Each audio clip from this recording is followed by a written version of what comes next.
अरे भाई वाह इतना मेहनत से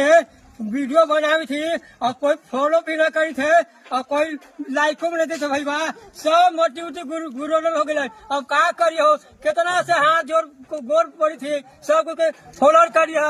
लाइक दिया तो का कहता यार अरे कैसन कैसन वीडियो बनवला अरे कैसन कैसन वीडियो बनाइला तोहरा नइखे हो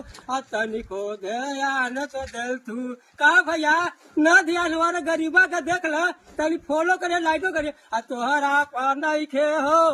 हमारा ध्यान तो दिल तू तोहरा नइखे हो तो हमारा ध्यान तो दिल तू ध्यान दिया भैया हाथ जोड़ कर गिनती कही थी वह कि हमारा तनिको नइखे करिया ध्यान हो तो इतना मेहनत से बनावतानी करिया तो फॉलो हो इतना तो मेहनत से बनावता करिया तो फॉलो हो